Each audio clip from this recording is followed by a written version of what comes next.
Chesed Shalom, gracia y paz. Instrúyete a través de nuestra próxima enseñanza desde la comunidad Llamas de Fuego para las Naciones, Colombia.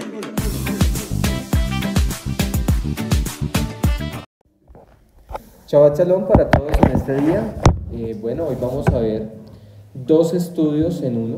Vamos a ver el capítulo 8 de Génesis y más adelante les voy a decir cuál va a ser la otra parte que vamos a ver, que se entrelaza perfectamente con este estudio que vamos a hacer el día de hoy. Entonces, vamos a empezar la lectura del capítulo 8 del libro de Génesis, de Bereshit, y dice, para que ustedes me vayan siguiendo ahí en sus escrituras y en sus versiones, dice: y el Adón en su palabra se acordó de Noé, y de todos los animales y el ganado que estaba en el arca. Y el Adón hizo pasar el viento de misericordia sobre la tierra, y las aguas se secaron. Y se cerraron las fuentes del abismo y las cataratas de los cielos, y se impidió que la lluvia descendiera del cielo. Y las aguas dejaron de estar sobre la tierra, yendo y volviendo, y las aguas fueron menguadas al cabo de 150 días. Y reposó el arca en el mes séptimo, que es el mes de Nisán. Y a los 17 días del mes, sobre los montes de Cadrón, el nombre de un monte era Cardián, y el nombre del otro monte era Irmenia. Y fueron edificada allí la ciudad de Armenia, en la tierra del oriente. Y las aguas fueron decreciendo hasta el mes 10, el mes de Tamuz. En Tamuz, el primero del mes, aparecieron la cabeza de los montes. Y fue a cabo de 40 días cuando Noé abrió la ventana del arca que había hecho. Y envió un cuervo, el cual salió yendo y volviendo hasta las aguas se secaron sobre la tierra. Y envió una tórtola que estaba con él, para ver si las aguas se habían aclarado sobre la faz de la tierra. Y la paloma no halló lugar para posarse en la planta de su pie, y volvió a él el arca, y supo que las aguas estaban aún sobre la faz de toda la tierra, y extendió su mano y la tomó, y la trajo consigo al arca. Y esperó todavía 7 días, y volvió a enviar la paloma desde el arca. Y la paloma volvió a él a la hora de la tarde. Y he aquí que allá había desmenuzado una hoja de olivo, la cual había tomado del monte del Mesías. Y Noé comprendió que las aguas habían dejado de estar sobre la tierra, y prolongó aún 7 días, y añadido enviar la paloma para allá no volver más a él. Y sucedió que en el año 601, en Tirri, el primero del mes, al principio del año, las aguas se secaron sobre la tierra, y Noé quitó la cubierta del arca, y vio que la superficie de la tierra estaba seca. Y en el mes de Mershebán, a los 27 días del mes, la tierra se secó. Y habló Yahweh con Noé diciendo: sal del arca tú y tu mujer y tus hijos y las mujeres de tus hijos contigo, todo animal viviente que estaba contigo, de toda carne, de aves, de ganado y todo reptil que se arrastraba sobre la tierra, tráelo contigo, y se reproduzcan en la tierra y se extiendan y se multipliquen sobre la tierra. Y salió Noé y sus hijos y su mujer y las mujeres de sus hijos con él, todo animal reptil y toda ave que se mueve sobre la tierra según la descendencia, salió del arca. Y Noé edificó el altar delante del Adón, aquel altar que había construido Adán cuando fue expulsado del jardín del Edén, y sobre él ofreció una ofrenda. Sobre él habría ofrecido sus ofrendas Caín y Abel. Pero cuando descendieron las aguas del diluvio, fue destruido, y Noé reconstruyó. Y tomó de todo ganado limpio y de toda una ave limpia, y sacrificó 4 sobre aquel altar. Y el Adón aceptó su ofrenda con agrado. Y el Adón dijo en su palabra: no añadiré otra vez maldición sobre la tierra a causa del pecado de los hijos de los hombres, porque el intento del corazón del hombre es malo desde su juventud. Tampoco añadiré nada para destruir todo lo que vive, como lo he hecho. Hasta todos los días de la tierra, la siembra, el tiempo de Tirrí, pongan atención a esto, hasta todos los días de la tierra, la siembra en el tiempo de Tirrí, y la siega en el tiempo de Nisán, y el frío en el tiempo de Tebet, y el calor en el tiempo de Tamuz, y el verano y el invierno, y los días y las noches no faltarán. Si ustedes hacen referencia, cuando Dios modifica en Éxodo 12 los meses, y dice que ya no va a ser el mes de Tirrí, el mes cabeza de año, o el primero del año, sino va a ser el mes de Nisán, ¿sí? Y hace que desde el mes de Tirrí al mes de Nisán, ¿cuántos meses hay? Ahí lo acabé de decir. Son como de acuerdo. No. De Tirrí a Nisán, ¿cuántos meses hay? 8. 7. 7 meses hay. Pero después empieza algo especial, y es algo que significa el número 8. Un nuevo comienzo. ¿Sí? Y empieza en nuestro calendario en este momento el mes de... Por ahí se lo acabé de leer. No. ¿En qué mes estamos? ¿En qué mes empezamos? El mes de Bul, sí, se llama Bul, pero tiene otro nombre. Y es el mes de Marchesban. ¿Listo? Entonces vamos a desarrollar toda esta parte empezando desde Génesis 8 del 1 al 4, y ahí sí vamos a utilizar también la versión Kadosh israelita. La otra se les estaba leyendo porque es que nos amplía mucho más el contexto de lo que estaba pasando en ese momento, que no nos lo dicen otras versiones. ¿Listo? Génesis 8, 1, 4 dice: y se acordó Dios de Noé. ¿Cómo así? Empecemos a pensar nosotros. ¿Será que a Dios se le olvidan las cosas? Entonces, ¿por qué dice acá que Dios? Y se acordó Dios de Noé y de todos los animales y de todas las bestias que estaban con él en el arca, e hizo pasar Dios un viento sobre la tierra, y disminuyeron las aguas, y se cerraron las fuentes del abismo, y las cataratas de los cielos, y la lluvia de los cielos fue detenida, y las aguas decrecían gradualmente sobre la tierra. Y se retiraron las aguas al cabo de 150 días, y reposó el arca en el mes séptimo, a los 17 días del mes, sobre los montes de Ararat. ¿Dónde queda Ararat? Eso queda en Turquía. Eso queda en Turquía. Pero vamos a ver, porque aquí va a entrar un midrash, porque se acuerdan que anteriormente decía que en las puntas del monte del Mesías. ¿A qué monte se hacía referencia entonces, en ese momento? ¿Cómo así que el monte del Mesías? ¿Cuál es el monte del Mesías? Hablamos en la escritura de dos montes importantes. ¿Cuáles fueron esos dos montes? Uno es el de Sión, y el otro de los Olivos. ¿Por qué la paloma o el palomo volvió en su pico con una hoja de olivo? Tiene mucha simbología y tiene mucha profecía, y por eso vamos a tratar de entender un poco más de lo que hemos aprendido hasta hoy. Y se acordó Dios de Noé. Se acordó en el sentido bíblico no es recordar en la mente o refrescar la memoria, porque a Dios no le olvida nada de lo que ha establecido. Más bien esta palabra en el texto significa misericordia, ¿sí?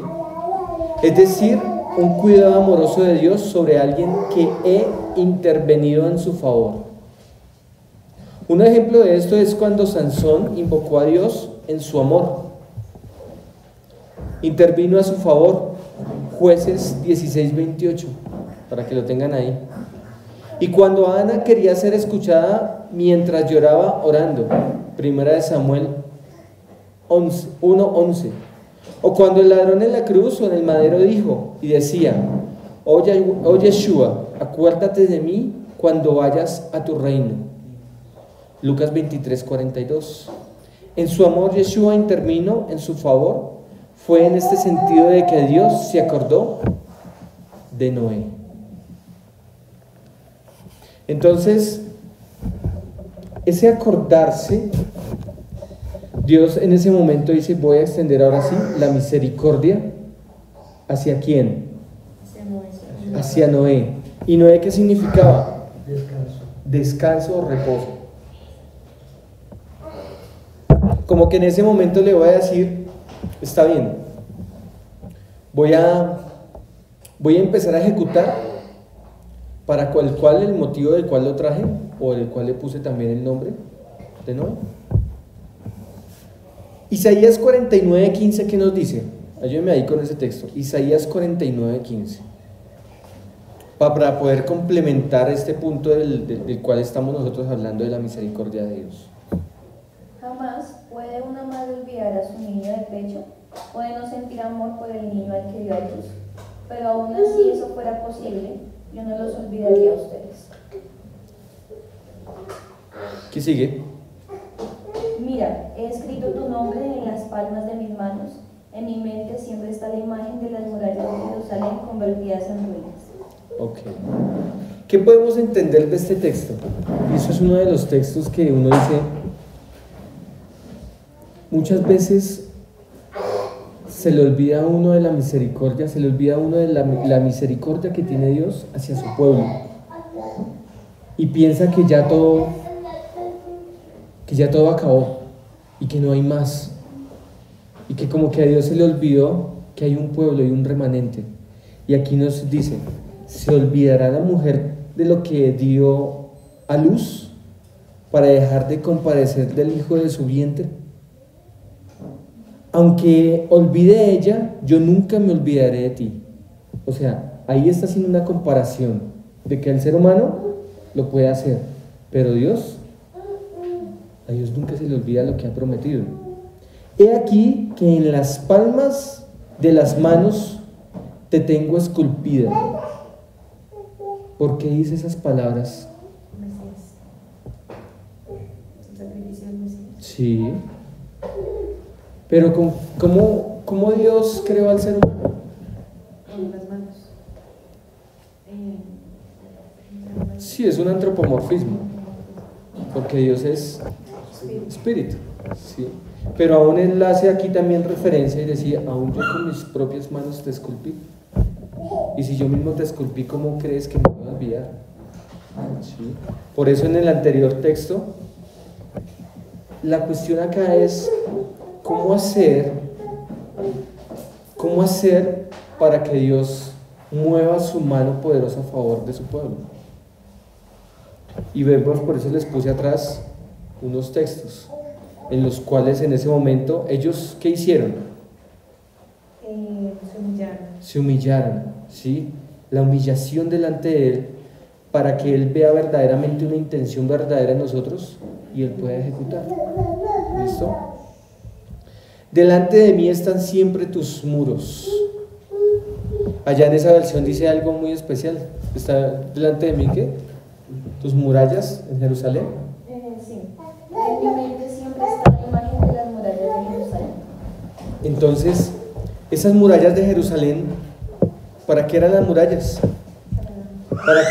¿Para qué Nehemías la reconstruyó? Para hacer cobertura, para cobertura. Eso es pura cobertura de Dios hacia su pueblo. Siempre se acuerda de su pueblo. Dios en este caso se acordó de Noé y cumplió su promesa de traer ¿qué? Misericordia, salvación, ¿cierto? Vamos al siguiente punto. E hizo pasar Dios un viento sobre la tierra y disminuyeron las aguas.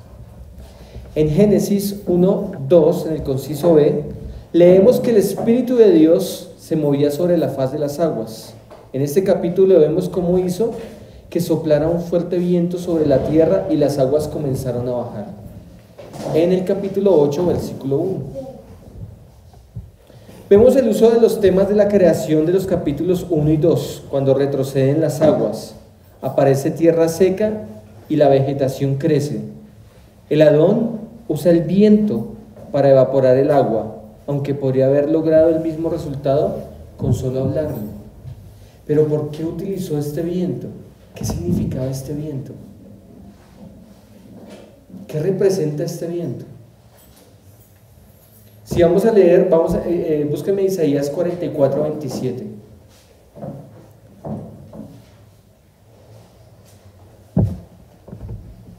Cuando hable a los ríos y les diga séquense, se secarán. Sencillo, ¿cierto? Entonces, ¿por qué Dios no utilizó estas mismas palabras en este momento de Génesis 8?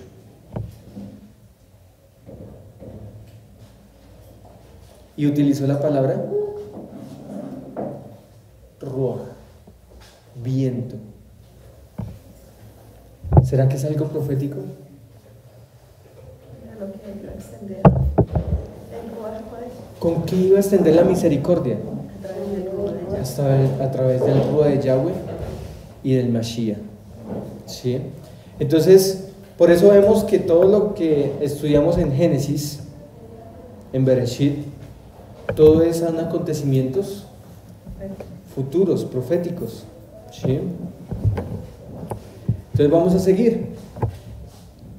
Una vez así se detuvieron las dos fuentes de agua del diluvio, se cerraron las fuentes del mar profundo con las compuertas del cielo y dejó de llover.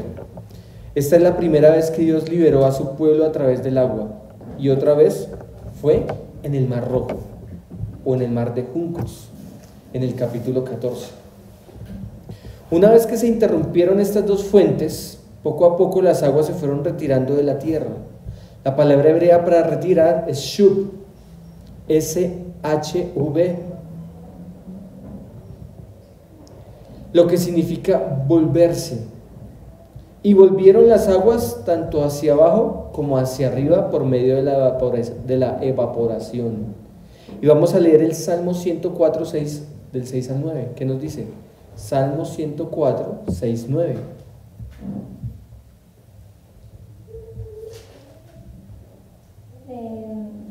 Dice, vestiste la tierra con torrentes de agua, agua que cubrió aún las montañas. A tu orden el agua huyó, el sonido de tu trueno salió corriendo, al sonido de tu trueno salió corriendo. Las montañas se elevaron y los valles se hundieron, hasta el nivel que tú decretaste. Después fijaste un límite para los mares para que nunca más cubrieran la tierra. Ok. Entonces ahí vamos obteniendo respuestas de cómo pasó en ese momento. ¿Ustedes qué creen? Imagínense qué pasó en ese momento con lo que acabamos de leer. Cuando Dios les ordenó, por eso dice a la voz del trueno, porque la voz de Yahweh es como las voces de trueno. Entonces, en ese momento, ¿qué estaba pasando? ¿Qué pasó? Empiecen a imaginarse, según lo que acabamos de leer, ¿qué estaba pasando en ese momento? Dice que una parte del agua se evaporó. Fue cuando los aguas se extendieron a los dos puntos de la tierra, Sí. de los polos. También, sí, una parte se congeló en los polos. La otra parte, ¿qué pasó? Se evaporó. Entonces, ¿dónde están? En los cielos, ¿sí? En las nubes. Y la otra parte, cuando se recogieron, que dice acá se recogieron, ¿dónde están? Los mares. Sí, pero ¿en qué otras partes? ¿Cómo? Como debajo de la tierra. Sí, ¿cómo se llaman esas? ¿Fuentes qué? Son fuentes subterráneas de agua. Cuando nosotros internamente bajo la tierra también hay fuentes de agua, Sí. hay ríos subterráneos. Y uno omite eso. Entonces Dios cogió y... ¿Pero los cerró todos? No, Señor, porque al día de hoy sigue lloviendo. Sí. ¿Y qué más también? ¿De dónde salen los ríos, las De quebradas, las montañas. los arroyos? Entonces no fueron cerradas todas. Sino que también son fuentes subterráneas. Exacto. Entonces, por eso nosotros debemos de empezar a mirarlo geográficamente, todo lo que acontece, cómo uno dice, venga, ¿cómo nace el agua? ¿De dónde sale? ¿Cómo eso? No, sí, nosotros sabemos que el agua son cuántas moléculas de hidrógeno por cuántas de oxígeno. Dos de hidrógeno por una de oxígeno. Al unirse las moléculas hay agua. Pero uno dice, ¿pero cómo pasa eso? ¿Cómo es ese acontecimiento? O sea, que yo puedo coger una molécula aquí de hidrógeno y otra, las dos de hidrógeno y una de oxígeno y las uno y ya puedo producir agua. Son cosas que solamente Dios hace, porque Dios las estableció. El resultado fue, a cabo de 150 días las aguas habían disminuido. Obviamente el agua no dejó de existir, sino que simplemente volvió a su antigua posición en los arroyos, en los ríos, en los lagos y en el océano. Y se cerraron las fuentes del abismo. En relación a cuando las fuentes subterráneas se abrieron, está escrito todas las fuentes. Sin embargo, aquí no está escrito que todas se cerraron, porque permanecieron abiertas las que eran necesarias para el mundo. Resulta, y eso lo vamos a ver más adelante, resulta que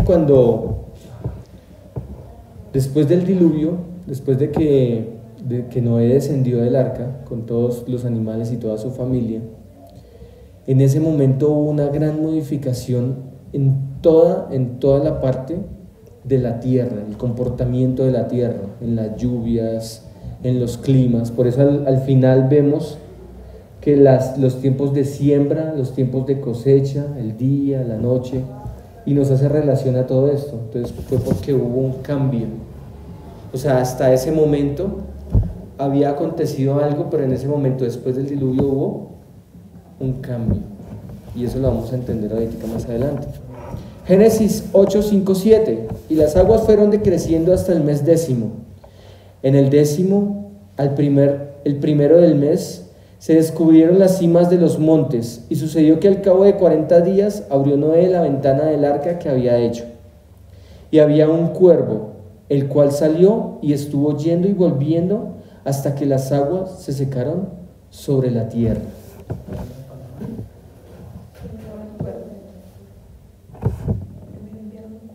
Primero enviaron un cuervo. ¿Qué significa y qué representa ese cuervo? En algún momento yo había leído como un midrash y era con respecto de que el cuervo incluso no volvió, o bueno, ahí en el texto se iba y volvía. Sí, iba y volvía. Pero es que él también fue enviado 2 veces. ¿Por qué? ¿Qué? Porque todavía había muerte, había carroña, él se alimentaba de carroña, entonces digamos que incluso fue porque creo que no volvió más. O sea, no volvió más el cuerpo, entonces el cuerpo se quedó. ¿A dónde reposó? Reposó en los cuerpos muertos. Correcto. Digamos que el cuervo es un animal que se alimenta de carne, de muerte, ¿sí? A comparación del ave o de la paloma, que se alimenta de vegetación, de vida. Por eso esa ave llegó con una hoja de olivo, porque se fue y se alimentó de algo que daba vida. ¿Se acuerdan en una enseñanza de los que estuvieron conmigo en la enseñanza del Salmo 128, de que qué representaba el olivo? ¿Qué representaba el olivo? Del olivo vienen las olivas, Sí. donde produce el aceite. Sí. Y el aceite es para alumbrar. El aceite es para dar luz, para alumbrar, para alimentar ¿qué? Tanto la menorá, sí, que mantenga encendida, como también para qué? Para ungir. Para ungir, ¿sí? Entonces, esta ave no fue y trajo cualquier cosa, ¿cierto? Sino trajo algo especial, y era algo que daba vida. Mientras que el cuervo se alimentaba de carroña, de muerte. Entonces, aquí también, por ahí buscando, también aparecía un midrash que decía que estos cuervos representaban a aquellas personas que llegaban a una congregación, pero que nunca quisieron recibir o que nunca quisieron alimentarse de vida. Y por eso retrocedieron y se van de la congregación, porque les gusta alimentarse de muerte. Por eso ellos no permanecen. Y también la paloma representa a aquellos que verdaderamente aman la Escritura y verdaderamente aman el plan perfecto de Dios y la voluntad de Dios. Y por eso van y lo que hacen es conseguir algo que produzca luz. Y ellos nunca se van. Ellos nunca se van de un lugar, de una congregación. Pero los que están muertos buscan muerte. Por eso hay un texto que más adelante le dice: deja que sus muertos entierren a sus muertos. ¿Sí? Porque hay personas que están muertas y buscan alimentarse de muerte. ¿Sí? Entonces ese es un midrash también que encontré por ahí. Dice: un poco después de Shavuot. Mire lo que pasó esto después de este contexto, de estos versículos del 5 al 7. ¿Hablamos del mes? Después de octavo. Shavuot, ¿qué mes es? En ese momento. Está antes de abril, entonces. En este contexto, Shavuot, ¿en qué mes estamos? ¿En qué mes estaba? En el mes 10. ¿Sí? Entonces, y aquí dice: las aguas fueron decreciendo hasta el mes 10. En el 10, en el primer mes, el primero del mes, se descubrieron las cimas de los montes. Entonces, un poco después de Shavuot, se vieron las cimas de los montes. El Midrash dice que los dos montes que se vieron fueron el monte de Sinaí y el monte de Sión. En el monte de Sinaí fue dada la Torá en Shavuot, después de la salida de Egipto, y en el monte de Sión fue dado el Espíritu de Dios en el mismo día de Shavuot, 50 días después de la resurrección del Mesías Yeshua. Si vamos haciendo como el paréntesis de todo lo que estamos hablando, de todo lo que estaba pasando, en qué momento se reunieron las aguas y en qué momento volvió un nuevo comienzo. ¿Listo? Por eso después de Shavuot viene un nuevo comienzo, porque es el recibimiento del Ruach HaKodesh para una persona que por primera vez celebra la fiesta. Porque nosotros no estamos recibiendo el Ruach HaKodesh todos los años, ¿o sí? O sea, solamente lo recibimos ese día y después. Eso es como los que hablan que para todas las fiestas hay que hacer una tevilá, cuando Dios estableció una sola y para siempre. Esa tevá, ¿qué es tevá? Es la raíz de donde viene la palabra tevilá, y tevá significa enterrar. O sea, ese momento donde enterraste al viejo hombre para darle cabida a ese nuevo hombre. Génesis 8:12. Y envió también de sí una paloma para ver si las aguas se habían retirado sobre la faz de la tierra. Vayamos imaginando todo lo que estaba pasando. O sea, que nuestra mente empiece a imaginar el arca, empiece a imaginar a Noé enviando primero al cuervo, ¿sí? Y después enviando la paloma, para ver si las aguas se habían retirado sobre la faz de la tierra. Y no halló la paloma donde sentar la planta de sus pies, y volvió a él al arca, porque las aguas estaban aún sobre la faz de toda la tierra. Entonces él extendió su mano y tomándola la hizo entrar consigo al arca. Esperó aún otros 7 días y volvió a enviar la paloma fuera del arca. Y la paloma volvió a él a la hora de la tarde. ¿Por qué a la hora de la tarde? ¿Qué pasó en la segunda tarde? ¿Qué acontecimientos estaban pasando? ¿Qué acontecimientos proféticos? La muerte del Mesías. Sí.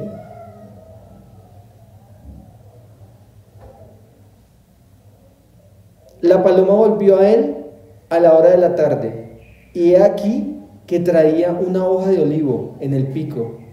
Y entendió Noé que las aguas se habían retirado sobre la faz de la tierra. Y esperó aún otros 7 días, y envió la paloma, la cual no volvió ya más a él. Vamos a entender este pedazo. Este verbo envió no significa enviar en una misión como tal, sino una comprensión más exacta sería despedir. La envió lejos para que siguiera su propio camino, y con ello se daría cuenta de que las aguas habían disminuido, pues si el paloma encontraba un lugar de descanso, no volvería a él. Esta imagen de la paloma con la hoja de olivo insinúa que es preferible, esto es un midrash también, que es preferible un alimento amargo con una hoja de olivo, pero que provenga directamente de Dios, y no lo dulce como la miel, pero que dependa de la mano del hombre. Cuando ya la persona sabe cuál es su verdadero camino, sabe decidir, porque hay algo establecido y serio, o sea, algo que lo va a mantener verdaderamente por el camino, y es enviado. Pero cuando no tiene algo, por eso Noé se tenía que cerciorarse de que ya no hubiera muerte, ¿sí? Por eso envió primero algo, para saber que no hubiera muerte, porque si sabía, y por eso en ese momento no envió todavía la paloma, porque si enviaba la paloma, ¿qué hubiera pasado en ese momento? Hubiera de pronto, por eso decía, ¿dónde posar? Resulta que cuando los cadáveres están muertos, ¿qué pasa? Se empiezan a llenar de gas metano, entonces se empiezan a inflamar, se empiezan a hinchar y llega un punto en el cual la carne descompuesta ya no aguanta más y explota el cuerpo. Sí, pero también flota, ¿cierto? Vamos a seguir. Esto es explícito. Explota. El único que tenía la razón para esperar era Noé, ya que alimentar a los animales. Vamos ahora a ponernos en la posición de Noé, porque eso muchas veces nunca nosotros lo hacemos, ¿cierto? ¿Cuáles eran las labores que tenía que hacer Noé mientras que estaba dentro del arca? Cuidar a los animales. ¿Cuánto tiempo duraron todos dentro del arca? Yo ya eso se lo había enseñado. Los 40 días del ¿Cuánto? un año y algo. ¿Un año y qué? ¿Sí, un año? ¿Quién da más? Recordemos. Eso lo acabamos de leer. ¿No? ¿No se acuerdan? Exactamente 1 año y 10 días. Entonces, todo ese tiempo, imagínense ustedes a Noé dentro de esta arca, con las labores que tenía que ver, de que un animal no se fuera a comer al otro, de tener el cuidado de todos, tenerles la alimentación para todos. ¿Cómo era esa labor? Era una labor muy fuerte, muy ardua, de que necesitaba mucho esfuerzo para poder cumplirse. Entonces, por eso, en ese momento ya como que Noé también, o sea, como ser humano, se podía entrar en una desesperación por todo lo que había que hacer. Pero su esperanza estaba en algo que había prometido Yahweh, y era lo que significaba a él, también un reposo. Aún de todo lo que estaba pasando en la tierra, pero aún también todo lo que tenía que soportar en medio de esa arca durante 1 año. ¿Se acuerdan que nosotros estábamos hablando de algo de lo que Dios anhelaba hacer y era construir un arca? Y era un tiempo establecido por Dios para construir esa arca. ¿Y qué pasó con los que no empezaron a construir esa arca? Tenían un resguardo, tenían un lugar donde estar, donde reposar su cuerpo, su vida. Aún en medio de toda esa arca traía mucha tranquilidad, porque todo lo que estaba pasando alrededor del mundo era muerte. Pero Dios los mantuvo a salvo dentro del arca. Pero muchos como que quisieron tomar esto como a la ligera o solamente jocosamente. ¿Construir un arca? ¿Para qué? Entonces, cuando Dios le demanda a uno empezar a construir un arca, construyala. Pero no es simplemente ir y coger unos árboles, aserrarlos y empezar literalmente a hacer un arca, sino que cada uno teníamos que empezar a entender verdaderamente qué era lo que Dios necesitaba de nosotros transformar para que la misericordia de Dios siguiera sobre nuestras vidas. O sea, iba a venir un tiempo de mucha prueba, ¿sí? De confianza, porque eso fue lo que Noé experimentó, ¿no? Cuando Dios le dijo, construyeme un arca, o no, construye un arca para ti, fue lo que le dijo, y para tu familia. Entonces, ese momento, vamos a cerrar la puerta ahí, por favor. Entonces, ese momento en cuando Dios le dijo, construye un arca para ti, eso algo que tenía que ejecutar era inmediatamente. Y Dios nos ordenó, al comienzo del Rosh Hashanah de este año, nos dijo, construyan un arca, que en medio de todo lo que va a pasar en el mundo, pero yo los voy a mantener. Y va a empezar un proceso en la vida de cada uno de nosotros, para poder entender qué era lo que Dios quería hacer con cada uno de los hombres de este lugar, para poder mantener el arca, para poder mantenernos dentro de la cobertura, de esos muros que Dios estableció como cobertura para nosotros. ¿Pero qué pasó?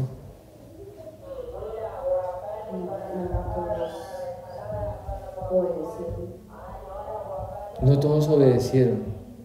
No todos se quisieron despojar de su orgullo, de su arrogancia, de todo aquello que los alejaba de Dios.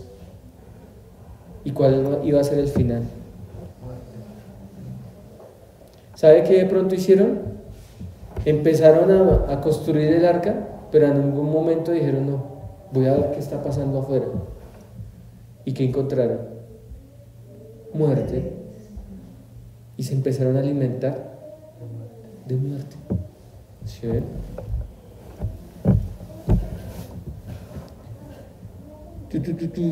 El único que tenía la razón para esperar era Noé, ya que alimentar los animales dependía de él, y él espera que tenía la tierra hubiera sacado lo suficiente para dejar liberar a los animales.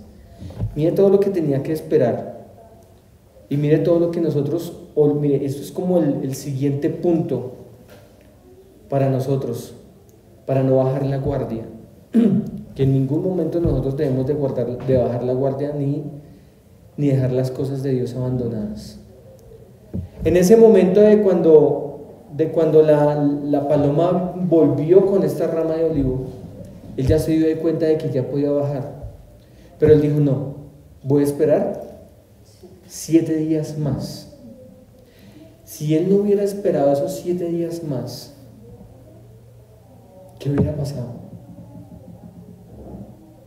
Porque dentro de esos 7 días más que esperó, fue que Dios le habló a él y le dijo, ahora sí, desciende del arca.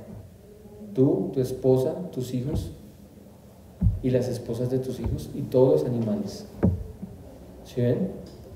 Hay que esperar el momento de cuando Dios te diga, baja del arca. ¿Sí? Instrucción. Y por eso ahí es donde viene la segunda parte de la enseñanza, que es la que vamos a ver ahorita. Porque mientras que estaba en el arca, a través de todo lo que estaba pasando, Dios estaba moldeando el carácter también de Noé. llevándolo a esperar, paciencia. Tú simplemente haz lo que yo te mandé a hacer y espera de que yo te hable para que desciendas. Si Noé hubiera descendido antes, ¿qué pasa cuando un lugar se inunda? O sea, digamos, vamos a hacer relación de que hubo un lago que se llenó demasiado, pero después empezó a descender sus niveles de agua. Alrededor del lago, ¿qué queda? ¿Y el barro qué pasa? El barro no es estable. Cuando tú pisas en falso. Pisas en falso. Entonces Noé tenía que esperarse a que todo estuviera seco. O sea, no bastaba que el agua descendiera, sino también tenía que esperar que todo estuviera seco, para que fuera un lugar firme, confiable, y que no todos se bajaran y empezaran a enterrarse en el lodo. Todo esto nosotros debemos de empezar por eso Yeshua les dijo, les voy a hablar con cosas naturales, porque si les enseño con cosas celestiales no van a poder entender. Entonces nosotros como seres humanos tenemos que entender las cosas en el ámbito natural para poder entender en el ámbito espiritual, ¿sí? Entonces por eso Él nos enseña de esa forma. Sin embargo, en esta segunda espera los animales ya se habían percatado de que la tierra se había secado un poco, puesto que el palomo había traído una prueba de ello. Y por eso ellos también esperaban a Noé a que volviera a enviar el palomo. Cuando la paloma o el palomo no volvió más a Noé, en ese momento Noé interpretó que la tierra estaba completamente seca y era el tiempo de abandonar el arca. ¿Listo? Ahora viene la otra parte. Génesis 8, 13 y 19. Y sucedió que en el año 601 de Noé, en el mes primero, el día primero del mes, las aguas se secaron sobre la tierra. Y quitó Noé la cubierta del agua. ¿Del agua o del arca? Ah, bueno. Y Noé quitó la cubierta del arca y miró, he aquí que la faz de la tierra estaba seca. Y en el mes segundo, a los 27 días del mes, ¿cuál es el mes segundo?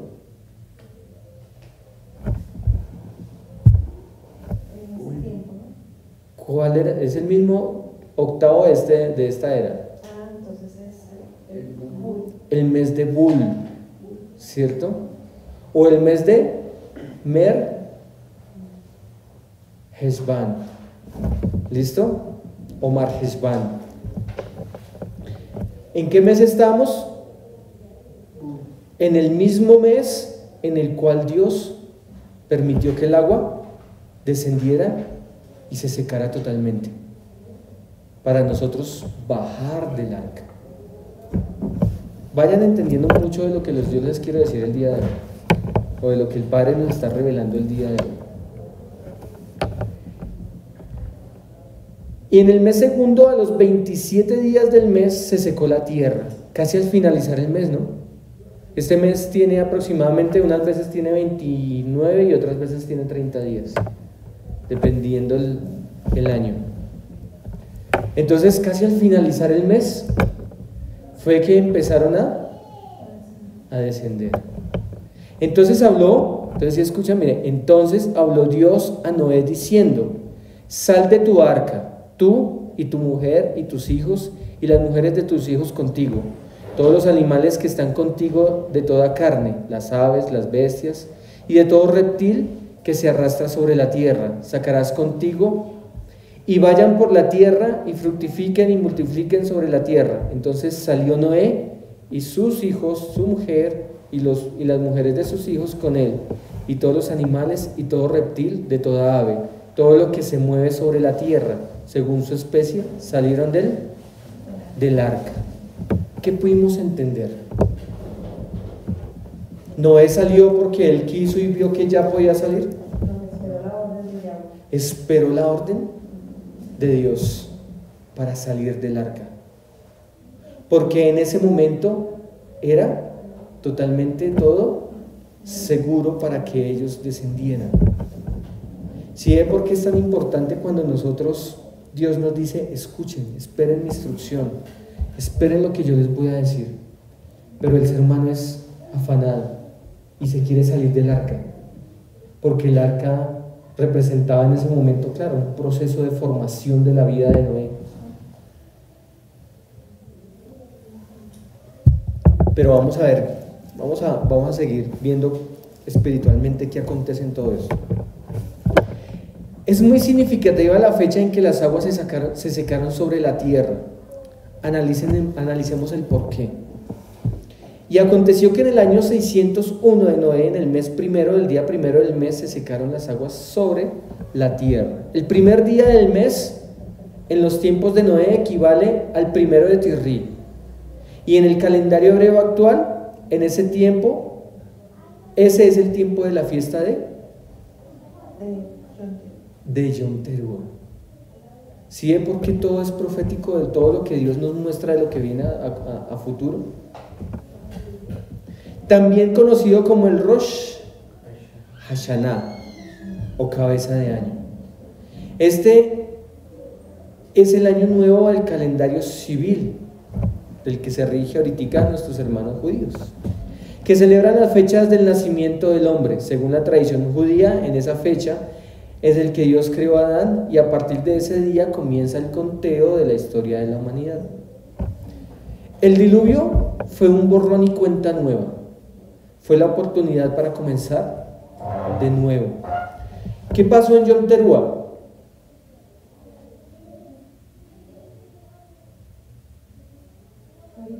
Sí. Sí, ¿qué pasó? Un borrón y cuenta nueva. ¿Viene quién? ¿Qué estamos esperando? El nuevo regreso del Mesías. ¿Para qué?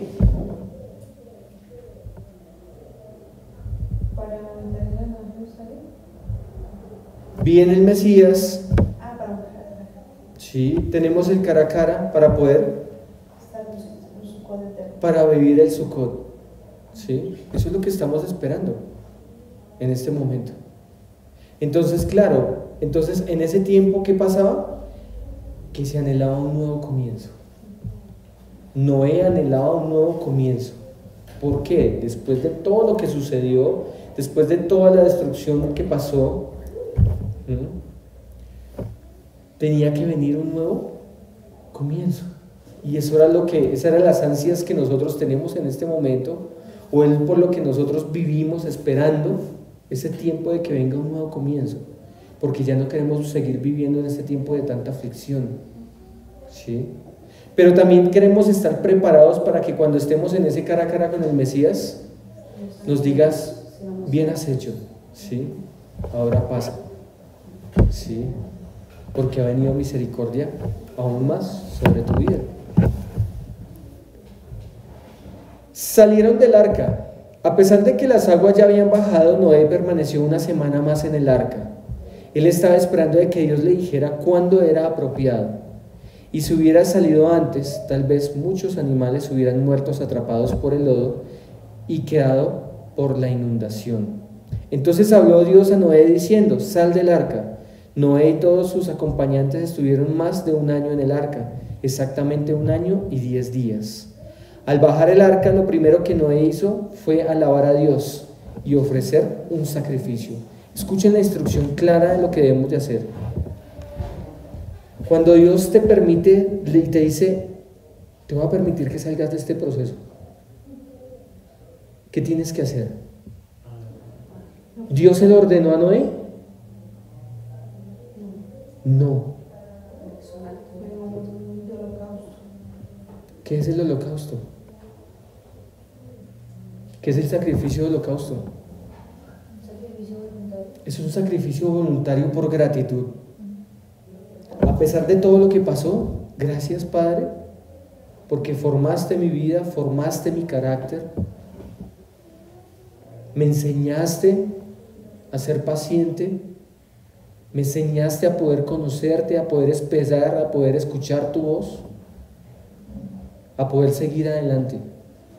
y ahora te voy a entregar algo en gratitud a lo que tú has hecho por mí.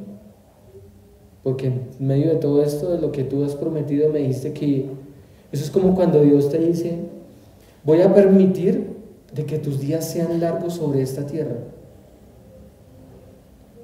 Y cuando te dice, y viene un proceso y uno dice: Padre, pero no dijiste que me ibas a permitir tener días largos sobre esta tierra. Sí, claro, pero hay que vivir unos procesos para madurar, para ser fuertes.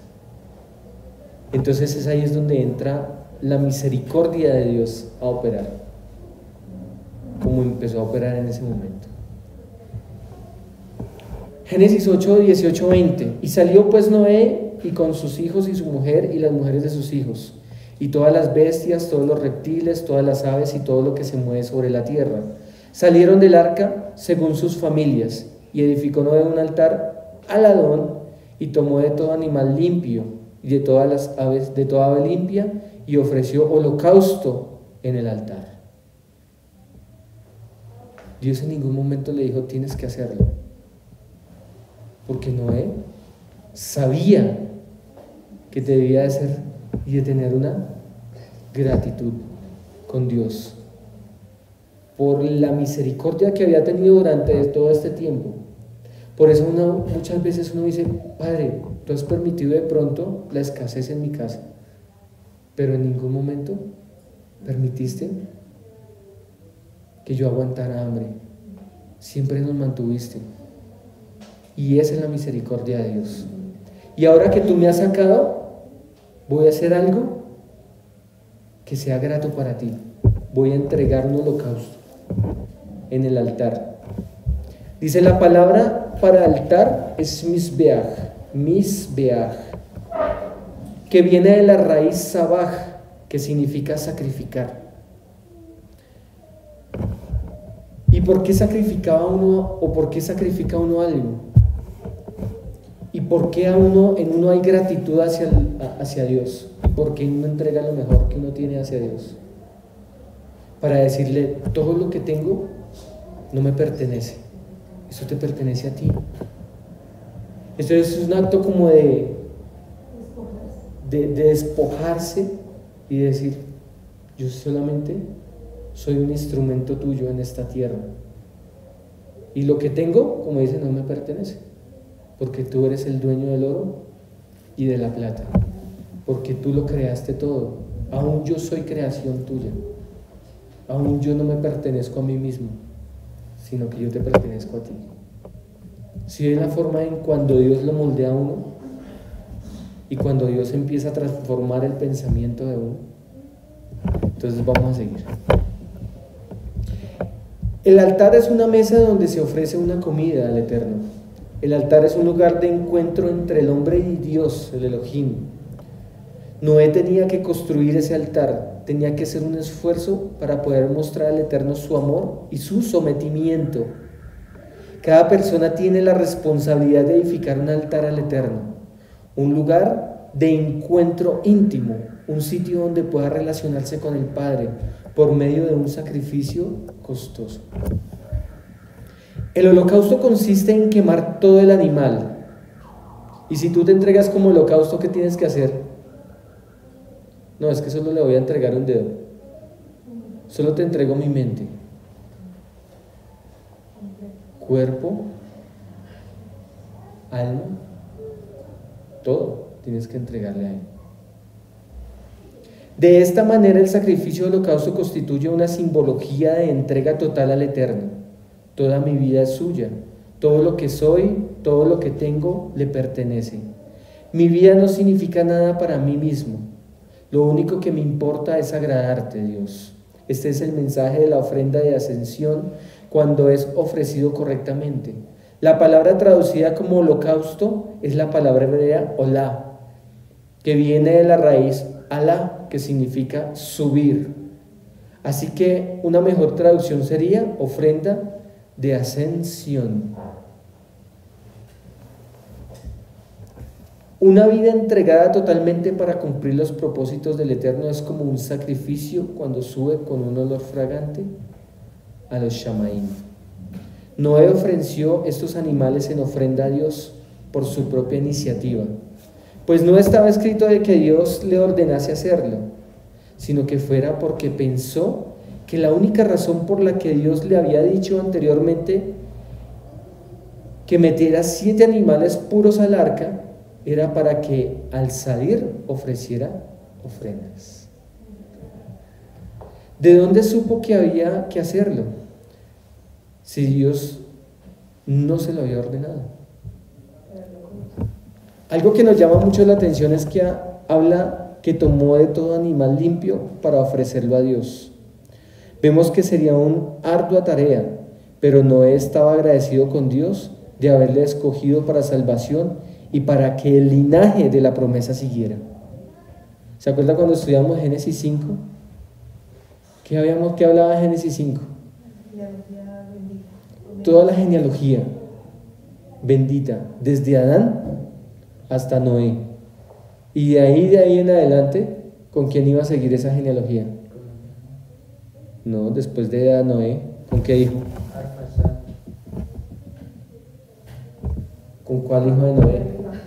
Con Sem. Yo pensaba que habías dicho el hijo de Sem. Después de sí, el hijo de Sem sí viene con el que está diciendo aquí el caballero.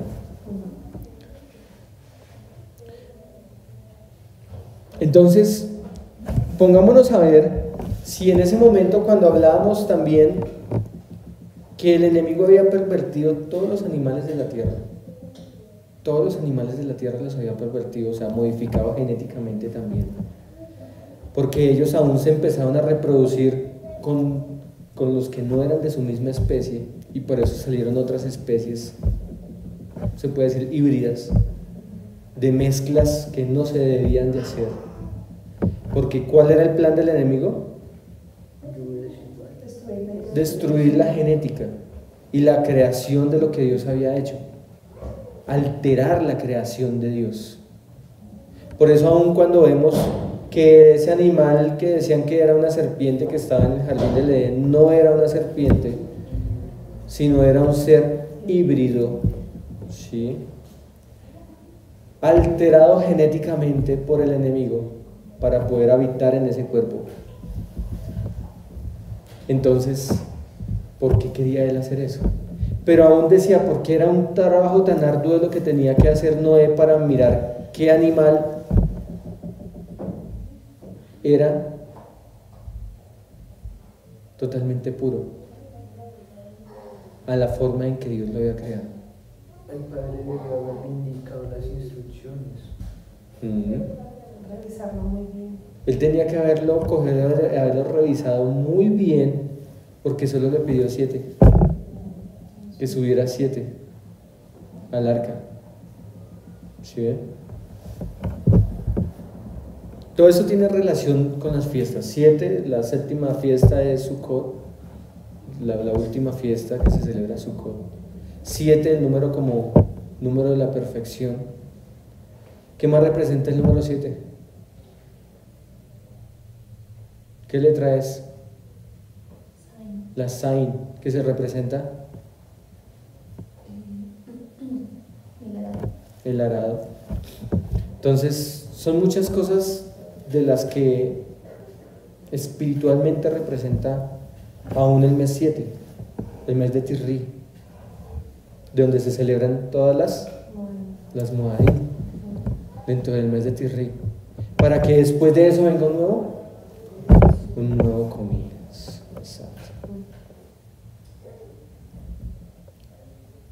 Entonces el Adón percibió el aroma agradable y dijo el Señor para sí: nunca más volverá a maldecir la tierra por causa del hombre, porque la intención del corazón del hombre es mala desde su juventud. Nunca más volveré a destruir todo el ser viviente como lo he hecho. Mientras la tierra permanezca, la siembra y la siega, el frío, el calor, el verano y el invierno, el día y la noche nunca cesarán. El aroma no vino de la carne quemada de un animal muerto. Nuestro Padre Celestial no se deleita en el derramamiento de la sangre y la quema de la carne de un ser inocente. Lo que produce el aroma agradable en el corazón que está detrás, o sea, es en el corazón del que está detrás del sacrificio, del que ofrece el sacrificio.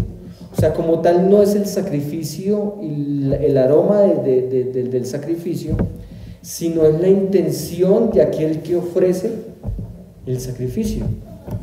Entonces la intención de Noé en ese momento, ¿cuál era la intención de Noé? Gratitud, ¿sí? De que Dios se agradara de lo que él estaba haciendo. En este caso fue el corazón de Noé lo que subió como olor fragante a Dios. Él estaba dispuesto a sacrificar estos animales preciosos para así representar su propia devoción al Creador. Al mismo tiempo estaba profetizando acerca del sacrificio del Cordero, del Elohim, que iba a venir más adelante para quitar su pecado y los pecados de todo el mundo. Esto era agradable para el Eterno y por eso pronunció un juramento desde su juventud. Ello indica que desde el momento en que el embrión se agita para salir del vientre de su madre, se coloca él en la inclinación al mal.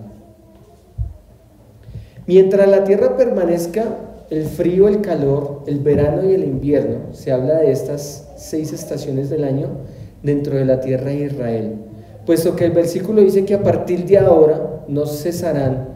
Ello implica que antes sí habían cesado.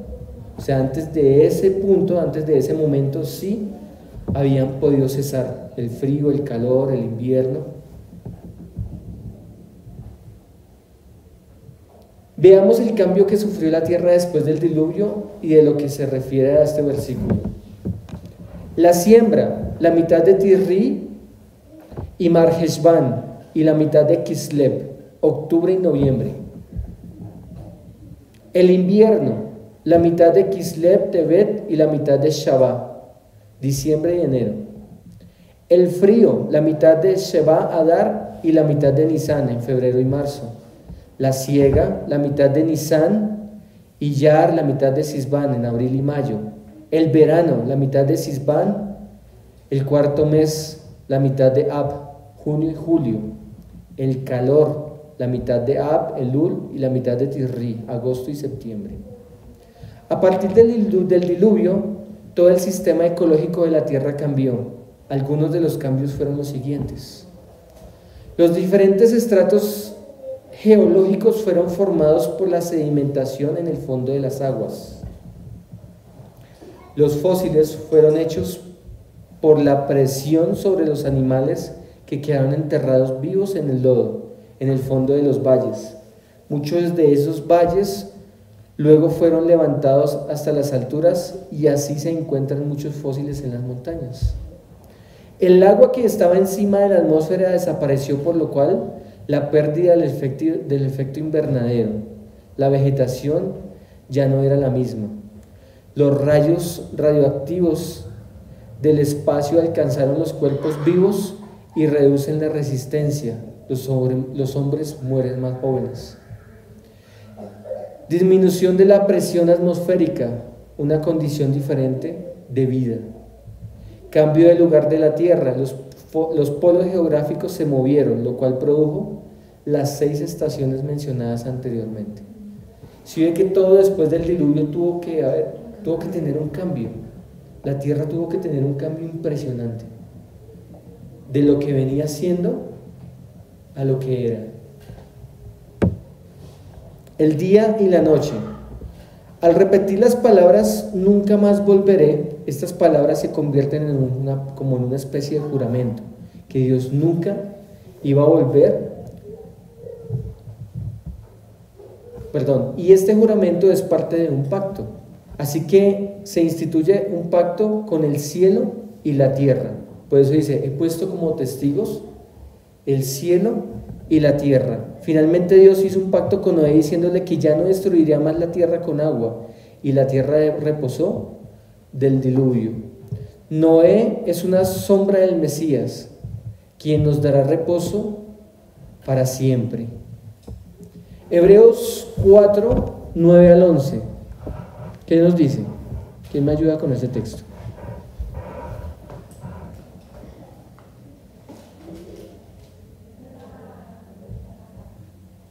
y nos está diciendo algo que viene a acontecer proféticamente.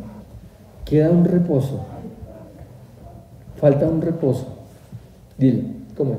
Así que todavía hay un descanso especial en espera para el pueblo de Dios, pues todos los que han entrado en el descanso de Dios han descansado de su trabajo, tal como Dios descansó del suyo después de crear el mundo. Entonces hagamos todo lo posible por entrar en ese descanso. Pero si desobedecemos a Dios, como lo hizo el pueblo de Israel, caeremos. Pues la palabra de Dios es viva y poderosa, es más cortante que cualquier espada de dos filos, penetra entre el alma y el espíritu, entre la articulación y la médula del hueso. Hasta ahí nada más. Okay. ¿Listo? Entonces, dice, queda por tanto un reposo sagrado para el pueblo de Dios, dice en esta versión. Queda un reposo, ¿cierto? Queda un reposo. ¿Cuál es ese reposo? La vida eterna. La vida eterna, correcto. Ese regalo que nosotros estamos esperando. Pues el que ha entrado en su reposo, él mismo ha reposado de sus obras como Dios reposó en las suyas. ¿De cuál está hablando este reposo acá? Del Shabbat, correcto. Entonces, está hablando que queda un reposo, pero dice que aunque el que guarde este reposo está como practicando para el reposo que falta, que nos está diciendo al comienzo de este versículo. Por tanto, esforcémonos por entrar en ese reposo, no sea que alguno caiga siguiendo el mismo ejemplo de desobediencia. Si ve todo lo que hemos venido hablando y de lo que nos conlleva a verdaderamente esperar los tiempos, esperar el tiempo de que Dios nos ordene, ahora sí, hazlo. ¿Sí? Hazlo, hágalo. Siempre tenemos que esperar el tiempo de la instrucción en cual Dios nos diga, háganlo. Porque si de pronto descendemos antes, vamos a tener problemas. Y cuando descendemos antes le queremos decir a Dios, no me quiero basar sobre tus tiempos, ni sobre lo que tú me digas. ¿Sí ven? Sino que quiero basarme sobre lo que yo pienso y lo que a mis ojos me parece bien. ¿Qué entendimos hasta ahí? ¿Qué hemos aprendido hasta ahí? Del estilo de vida. Vamos a entrar con la segunda parte, ese es más corto, pero es el punto que anhelo que presten mucha atención. Depende de esto, ustedes van a tomar muchas decisiones, van a saber qué es lo que Dios anhela en este tiempo. Entonces, mes 8, ¿cuál? Bul. En algunas traducciones lo van a encontrar como Mar Heshvan o Heshvan. Aunque este mes no tiene ni ayunos ni fiestas, como los otros 11 meses bíblicos, en la palabra encontramos la profecía de Heshvan, un misterio y revelación profunda que crece en lugar de disminuir con el mes anterior. Este mes es un mes de clausura y finalización de los propósitos de Dios. ¿Qué tiene con relación esto con Génesis 8? Nuevo comienzo, pero eso dice finalización, o sea, clausura y finalización de un propósito de Dios. Y es un mes de nuevos comienzos. Como el padre nos lo enseñaba en Literal también hace 8 días.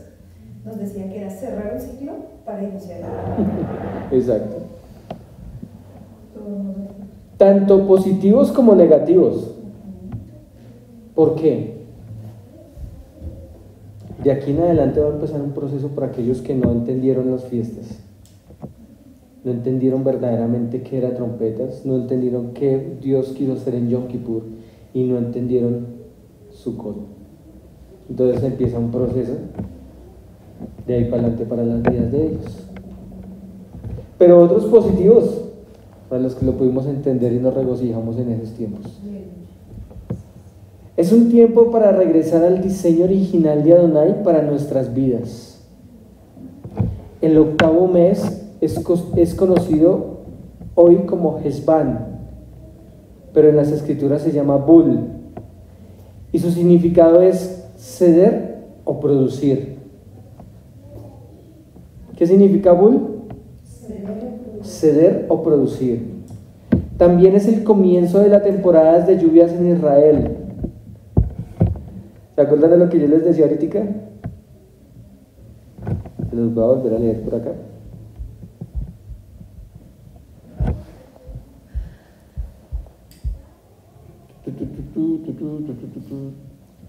Haz todos los días de la tierra la siembra en el tiempo de Tirri, y la siega en el tiempo de Nisán, y el frío en el tiempo de Tebet, y el calor en el tiempo de Tamuz, y el verano y el invierno, y los días y las noches no faltarán, dice en la traducción del Targum. Entonces, ¿qué empieza en Israel? Los tiempos, la temporada de lluvia. De hecho, es el mes cuando comienza el gran diluvio en la historia de Noé. Génesis 7:11. Y un año después, cuando fue él y su familia más, todos los animales salieron del arca a tierra seca.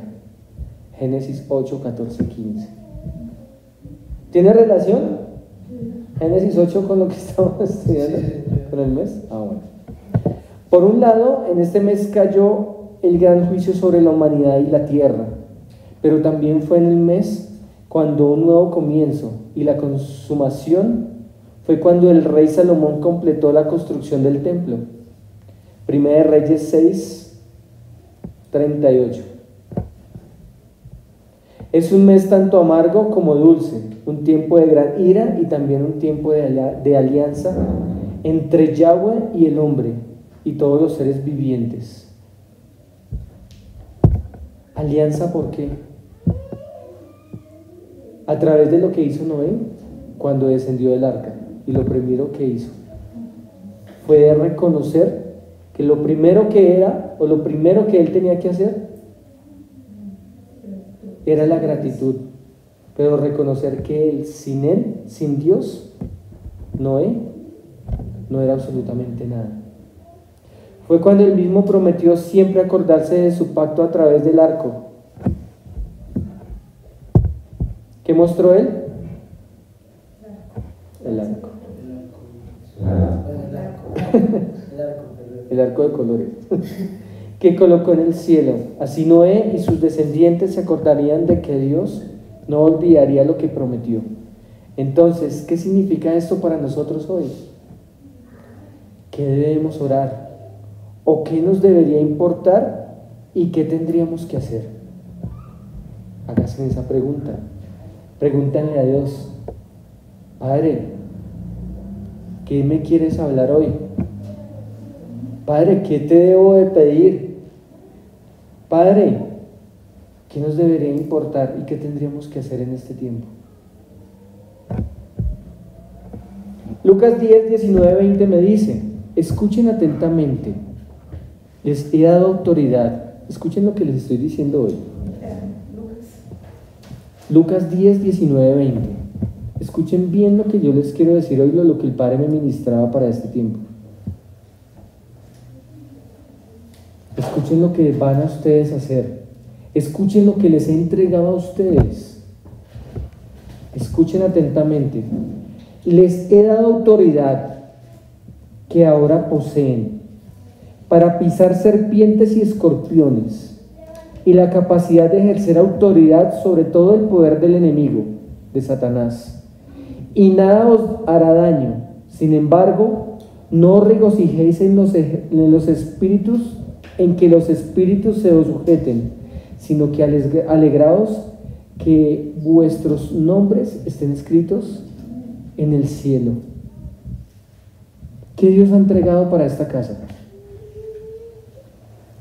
La autoridad. ¿Autoridad sobre quién? Sobre las serpientes y escorpiones, sobre las doctrinas. Resulta que cuando nosotros miramos, este mes se rige precisamente por una constelación. Hablándolo en el ámbito físico, sí, Pero el ámbito de la, se me fue la palabra, no la cosmología, sino la astronomía. Y resulta que lo rige el mes de los escorpiones. ¿Sí? Hablándole de eso. Pero Dios dice que nos da una autoridad para pisar serpientes y escorpiones. ¿Qué es lo que rige esta ciudad? Pregúntenle a Dios. ¿Y sobre qué nos ha dado una autoridad sobre este lugar? Vamos a seguir. Mientras el mundo se siente afectado por la tribulación, los dolores de parto del fin de los tiempos se aumentan. Estamos destinados a caminar conforme a la autoridad que nos ha sido dada en el nombre de Yeshua. No para jactarnos de esa autoridad, sino para glorificar al Adonai y guiar a las personas al reino de los cielos y a la salvación. ¿Para qué te da autoridad Dios? Para rescatar al pueblo de Israel. Ok. Por otro lado nos dice en 2 de Timoteo 1:7, ¿qué dice? Porque no nos ha dado Dios un espíritu de cobardía, nos ha dado un espíritu de poder, de amor y de dominio propio, habilidades que dan como resultado una mente tranquila, equilibrada y con autocontrol.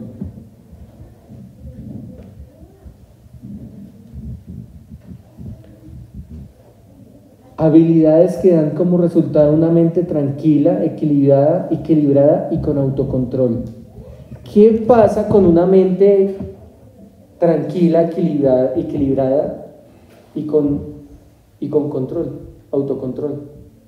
Que aprende a escuchar la instrucción de Dios, como lo hizo Noé. Salgan, salgan, entren. ¿Sí ven?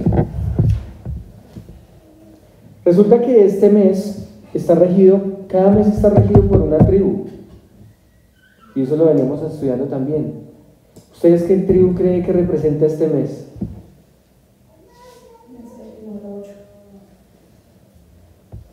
¿Qué tribu?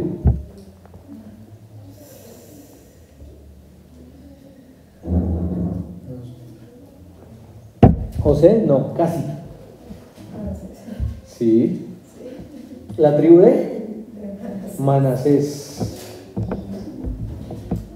La tribu asociada al mes de Bul es Manasés, una tribu que no es particularmente famosa en las Escrituras, pero de gran importancia para comprender el corazón del Padre. Manasés nos da la clave para entender cómo nos ve el gran Yo Soy, que es totalmente diferente a cómo nos ve el mundo. Entonces, este es un tiempo en que tú tienes que aprender a verte como Dios te ve.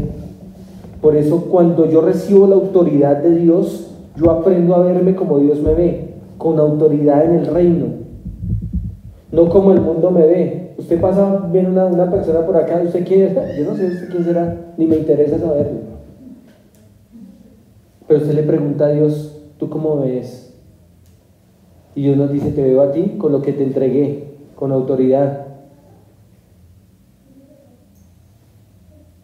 con autocontrol, con dominio propio. ¿Cómo más nos ve? Con una mente equilibrada, tranquila, siendo paciente. Manasés nos da la clave para entender cómo trata esto ya.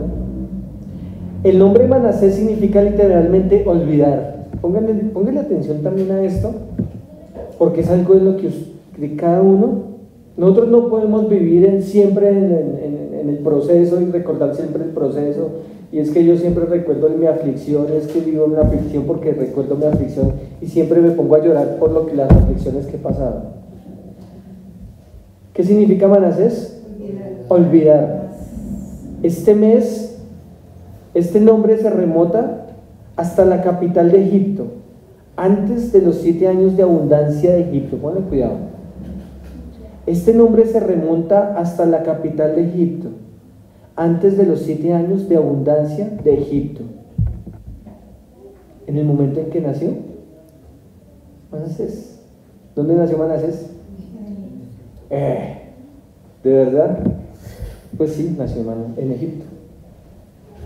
José llamó a su primogénito Manasés olvidar, porque dijo: Adonai me ha hecho olvidar todas mis tribulaciones y penalidades y todo el dolor de la pérdida de la casa de mi padre. Eso está en Génesis 41:51. Este mes es para recordar el nuevo comienzo que hemos recibido a través de la sangre del Mesías. Recuerden, nunca se les olvide qué fue lo que hizo el Mesías por ustedes, qué hizo el Mesías por mí. Entregó su vida a precio de sangre y por eso estoy acá. Y por eso debo de tener ¿qué? Gratitud. No hay que minimizar la autoridad, no hay que minimizar la gran autoridad y libre acceso al trono de la gracia que tenemos a través de la sangre del Cordero. Muchas veces nosotros nos hemos limitado a lo que Dios nos ha entregado. Por eso tenemos que vernos como Dios nos está viendo, no como nos ve el mundo.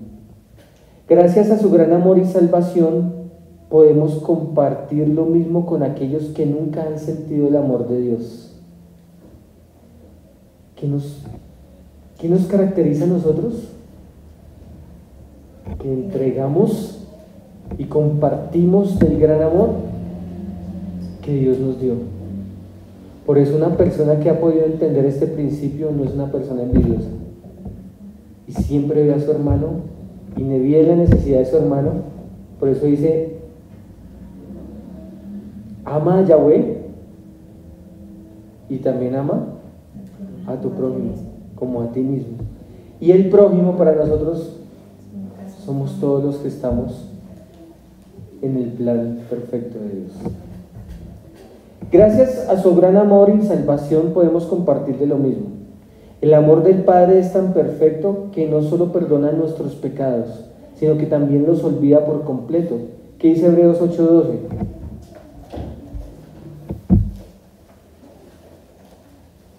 Hebreos 8:12.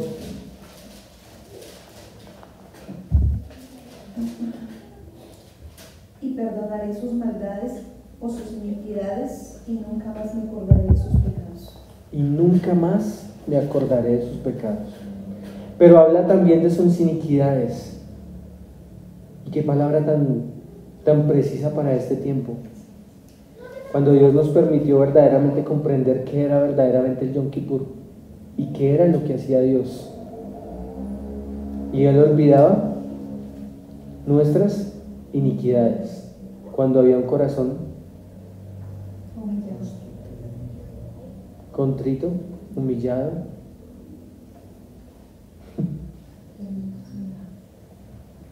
Entonces, ¿por qué si Adonai nos perdona y olvida nuestros pecados, nosotros nos detenemos en nuestros pecados? Seguimos acusando. Incluso dejando que nos defina en lugar de refinarnos. ¿Por qué nos aferramos a la vergüenza y a la culpa del pasado como si nos hiciera algún bien? ¿Será que nos hace algún bien acordarnos de estas cosas? Entonces,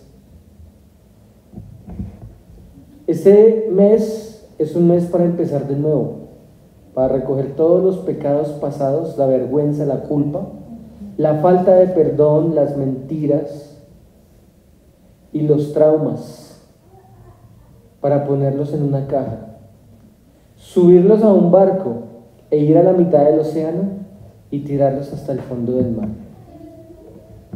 Y esta palabra quiero que se les quede grabada en medio de sus corazones para este tiempo, porque era lo que me llevaba verdaderamente de mi padre ayer.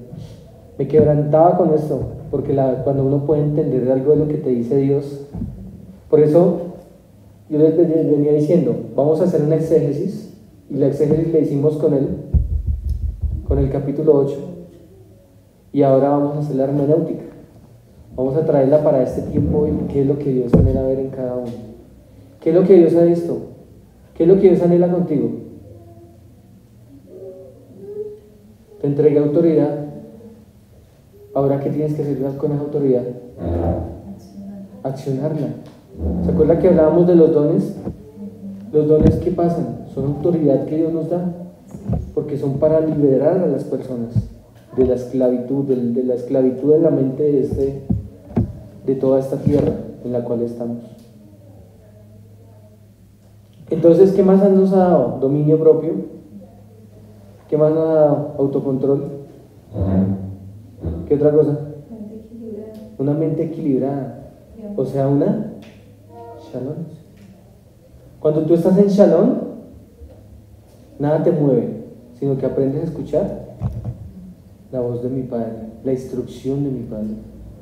En este momento Dios está hablando a través de esa escritura. Esta es la voz de Dios, nos está hablando. Entonces, ¿sabemos qué es lo que vamos a ejecutar en este tiempo? Ok. Miqueas 7, 18, 20. ¿Qué nos dice?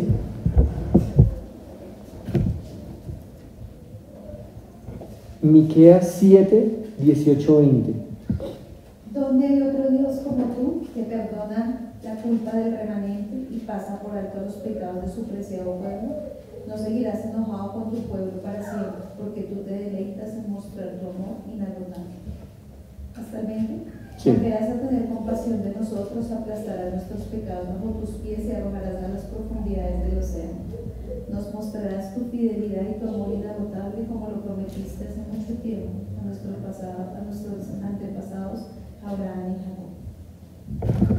Y esta palabra me llenaba tanto, porque yo decía, en este punto 20 dice, tú te mantendrás fiel a Jacob, leal a Abraham, como prometiste bajo juramento a nuestros padres en tiempos pasados. Él siempre se va a mantener. ¿Por qué Jacob? ¿Y por qué Abraham? Abraham es el pacto y Jacob la confirmación. Somos nosotros, Israel, su pueblo. Entonces, todas nuestras maldades es como si Él las hubiera cogido en este tiempo, por eso la palabra anterior, que Él iba a borrar todas nuestras iniquidades.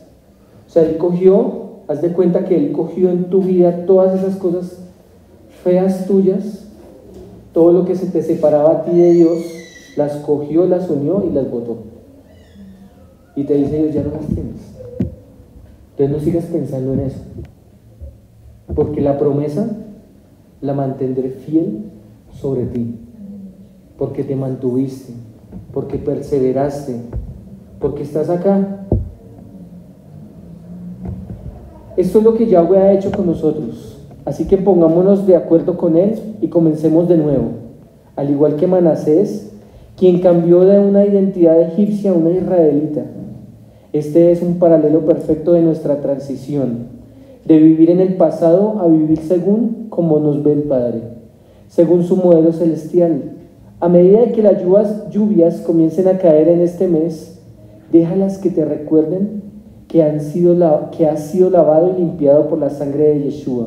En el pasado, el viejo tú está muerto y desaparecido, se ahogó en el mar. Adonai nunca más lo recordará. Luego mira el arco y recuerda el nuevo pacto que Yeshua ha hecho contigo. Has nacido de nuevo como una nueva creación en Él. A Satanás le encanta sacar a relucir cosas de nuestro pasado una y otra vez. Pero a medida que aprendemos más acerca de nuestra nueva y verdadera identidad en Mashiach, más ridículas se vuelven sus falsas acusaciones. A menudo confundimos nuestros hábitos pecaminosos con nuestra vida pasada y nuestra identidad, pero recuerda que ya no somos de esa manera. Los hábitos se pueden cambiar paso a paso mientras nos adentramos en la palabra y entendemos quién dice Adonai que soy. Solo así comenzamos a ser moldeados y formados de acuerdo a su voluntad y destino, quitándonos el viejo y pasado yugo. ¿Quién sabe mejor quién eres? ¿Acaso Yahweh no te conoció antes de que te entretejí en el vientre de tu madre? ¿O le creerás a Satanás, que es un mentiroso y acusador de los hermanos? Manasés, olvidar el pasado tal y como lo hizo Yeshua, enterrar y entrar en él, porque él es la puerta y el único camino al Padre. Este mes profetiza el destino de Dios sobre Israel mientras la guerra continúa. Un día todo Israel será salvo.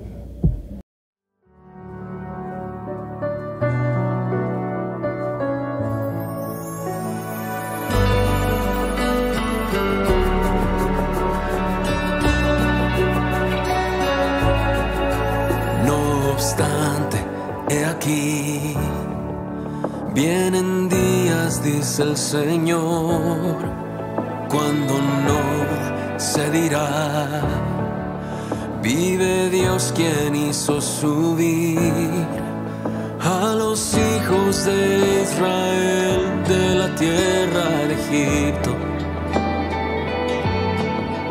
Viene un éxodo que es mayor en el fin de los tiempos y se dirá, vive Dios quien hizo subir a sus hijos del norte y de todo lugar, que aunque un tiempo los dispersó, los hará regresar desde toda nación.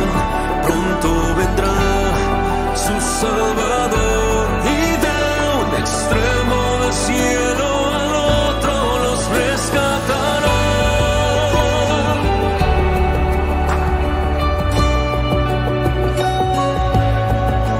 No obstante, he aquí, vienen días, dice el Señor, cuando no se dirá, vive Dios quien hizo subir a los hijos de